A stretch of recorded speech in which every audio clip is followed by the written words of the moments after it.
What's going on, Entertainment? So I'm coming to y'all with another video, and we talking love and hip hop. Before I get started, make sure I hit that like button, hit that subscribe button. Let me know what you think about this video. Okay, the episode starts off where it left off. We see Jock leaving the courthouse, and the bond of his brother is $100,000 per child. I wonder how they come up with numbers like this, because it's like, who the hell has just $300,000 just laying around like that? Even if you do, you're not going to want to use it for something that you're not going to get back. I know it's usually you pay like a percentage of it, but even still, it's like, that's a lot of money. So young Jock is basically feeling like he doesn't have no money like that to just spare, but he does want to get the brother out of jail. The family seemed more like put together than I would have thought in regards to the whole situation. Like, I thought they would have came out the courthouse like bawling, crying, because once again, that's a lot of money to just kind of scrounge it up in a minimum amount of time. So we get to Yandy and Mendeecees. I'm sorry, but I kind of laughed at this scene. I'm sorry. Let me tell y'all why. It's usually Mendeecees that gets caught up with this whole cheating stuff. So, like, the reason why I found it a little funny is because of Yandy. Yandy, you ever get that side where you get caught doing something you were supposed to do? She was like, and then Mendeecees like, so like, we're gonna talk about it, or like, what we gonna do, because like it's all out there. Like, what's up, right? Yandy just had that sigh of like, damn, bitch, now it's my turn. Because Yandy has been on Mendeecees' ass about, you know, the whole internet embarrassment. She literally just talked about this in the last episode, a previous episode, about how like she has to be the press of the relationship and has to defend the relationship. So the fact that it's her turn, Mendeecees, I feel like, was feeling a little bit, you know, happy about it, because he's like, ha ha, okay, I'm not the only one. So I think Mendeecees already knew. Let's keep it a buck. Allegedly, I think he been knew about this. I wouldn't say they have like an open relationship, but I think that they know they do things. Well, that is open relationship then. I think they knew they know they do things, but they don't tell each other details about it. And they made a promise to not let it, to make sure the internet doesn't find out. Because there's no way this is just coming out of the blue. Yandy calls it an emotional affair. You know what's crazy? It's hard to believe Yandy. No shade. She lies a lot. So it's like, can we really believe what Yandy is telling us? Because Yandy is not the best truth teller on Love Hip Hop. So it's sort of like, we got to take what she said with like a grain of salt. Just like when, you know, she had her cousins and them jump on that reunion stage and beat up Mendeecees, other Samantha, you know, the baby mother. You know what I'm saying? It wasn't like, she was like, who? I don't know them. The whole time it was her family. So it's like, can we really trust what you're saying, Yandy? It's just hard to believe that you would allegedly go and fly somewhere and meet a man and you not get some peen. As thick as you are, Yandy, and as great as you look, because say what you want about Yandy, she looks fucking amazing. Okay, for her age, like, she looks amazing. She's always put together, body T, face very pretty. So it's like, a man is a man. Like, he gonna want some of that. I need that. You know what I'm saying? So it's just hard to believe that it was just an emotional affair. They asked Mendeecees, oh, do you think an emotional affair is worse than a physical one? He's like, yeah, because like, you don't get attached to a man like that, like, emotionally. Like, we don't just do that around here. Like, I just, you know, I don't think that's a thing to do, you know, especially with us, you know, having babies, right? So he's still feeling a way about it, but once again, I feel like he has a little bit of satisfaction because he feels like I am not the only one. And of course, you're gonna feel like that, Mendeecees, because you've been, well, putting your, what you say, put your penis everywhere. So it's like, of course you're gonna think. Do I think emotional cheating is worse than physical cheating? Yes. Because that means you care about that person so much enough that y'all didn't even go to an XCX level, but you want to low-key be with that person. That is worse than physical cheating. But I will say, physical cheating isn't an excuse. You can't just say, oh, I just fucked them, that's it. Like, no, you can't just do that either if y'all supposed to be committed, unless it's an open relationship. So Erica ends up meeting up with Jasmine and her thought friend. Let me shut up. She ends up meeting up with her friend, and Jessica shows up. Jessica is so cunt. She comes in skinty as all hell with a cowboy hat on, just strutting through like she finna dance for the cabaret. Like, she looks so freaking good. Like, shout out to Jessica. Like, she really is that girl. You know what I'm saying? Like, she's just hey, she's hey. She looks really, really good. Like body amazing. So Erica ends up bringing her girlfriend, her boyfriend. See, her girlfriend, straight nigga. Okay, they like, oh, like, you know, we met, you know, on tour, and then they're like, you rap? He was like, yeah, you know, I'll be rapping or whatever. You feel me? I got my, you know, I got my Cuban on. You feel me? Like, you know, I rap and I do what I gotta do. And like, we met on tour, yeah. And they start kissing and everything. You could tell Erica's really happy with her. I didn't know Erica was bi before watching this show, so this whole storyline is like a shocker to me. They are going to meet Erica's dad, which Erica's dad, from I remember her saying, it's like a preacher man. Basically, he in the church heavily, right? So he isn't too much here, especially growing up with her being bi. The mom accepts her, but wasn't really accepting when she was younger. Okay, then we get to them going over to meet the parents. Jessica, I would have had to cut you off. No shade. Because why are you snitching? Erica ends up getting a tattoo of the girl on her neck, which I am a big, you know, believer of being against that. I don't agree with tattoos of a mate. And that's on the dead mates. I don't believe in that because I feel like that's a jinx. Why are you tattooing a nigga or girl, I don't care who it is, on your neck? I want to lick on your neck, okay? Your neck gotta be thought for me to lick on your neck via Jocelyn. Like, I just don't think, I feel like it's a big ass jinx, okay? Like, people who do that, they usually don't last. That's just how I feel about it. It's just now. So Jessica starts thinking, she's like, oh yeah, did you see that tattoo on her neck?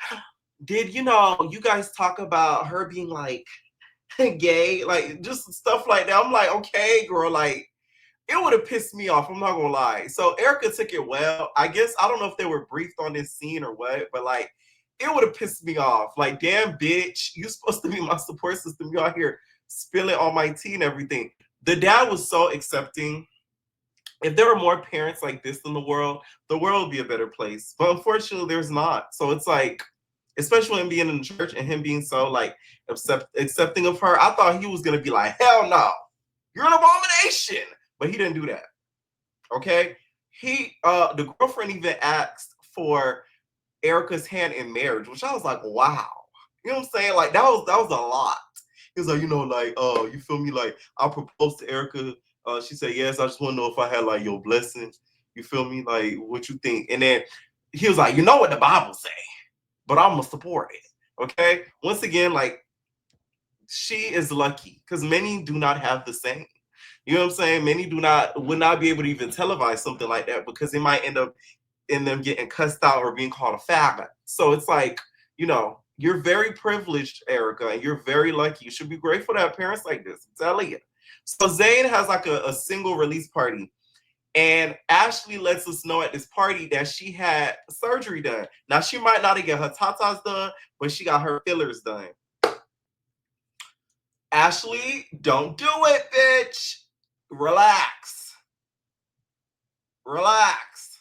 Because the moment you keep going, you gonna end up looking like Sierra. And I'm so glad Zell was there because he was saying the same thing. I said, oh my God, she finna look like the Typeface crew, okay? Sierra, you gonna be looking like a damn Cabbage Patch Kid, like Sierra, like blown up like that. You don't want to do that because Ashley's already a pretty girl. So it's like, all that stuff she doesn't really need. So I'm glad Zell was there to say what I was thinking because I was thinking the same thing. Scrappy ends up showing up, and him and Jock let Rashida and Kirk know what Mendeecees said. Let me tell you something. The way Rashida ran Mendeecees, I said, oh, she said, you know what? I ain't into no house husbands that got to take care of their home while I'm out here, while the wife out here fucking and getting some. I said, oh my God. Rashida was digging for reeds. Oh my God. I told y'all Yandy would have went to that woo lady on her. Didn't I tell y'all? Because the way she was reading her, I said, wow. But I get it though. Like, what Mendeecees did was mad disrespectful. For you to say you can have another man's wife, if somebody said that about Yandy, you would have put pause on him. Had Kirk said that about Yandy, you would have put pause on him. And that's 100% facts. It would be no conversation. It would have been boop, bop, bop. Just like you did her trainer. Okay? Maurice, y'all remember Maurice? Okay? Take the fucking pictures down. He would have did the same thing to him. So to me, it's like that was disrespectful for you to do. And Rashida had all rights to really feel away. Now I wonder how you feel about being called a house husband. I ain't gonna lie, that's a nice gig. You stay at home while your wife getting the bread. I don't know, man. DCs, you might not have it too bad. You know what I'm saying? So Lil Zane ends up performing. Am I the only one? He looks so old when performing. It's like, you know, them 40-year-olds that like they still trying to pursue rap, or like they trying to be like a mogo. You know what I'm saying? Like it was giving a little bit of that. He's like,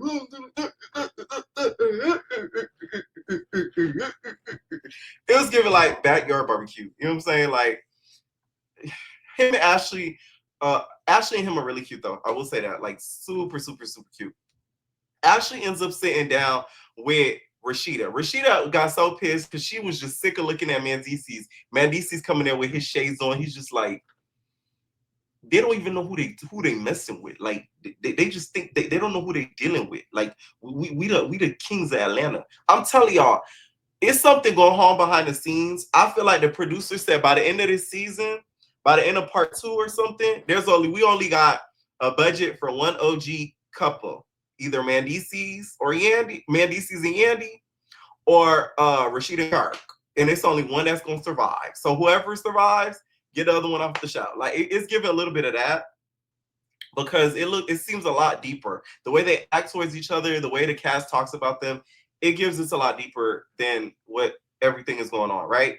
Rashida and Kirk end up dipping because Rashida was just over looking at him. And then Ashley starts questioning Yandy. I was surprised how Yandy was taking it so well because she was being super nosy. She was just like, so like, I don't want to ask, but like, are you guys like open? Okay, cool. Because like, I thought you guys were like open. Because the blogs, the blogs are saying a lot, and like, I don't want to like prejudge. It's just like, I'm taking it on. I don't want to judge. Okay, like, wait. Oh, so like he didn't cheat on you?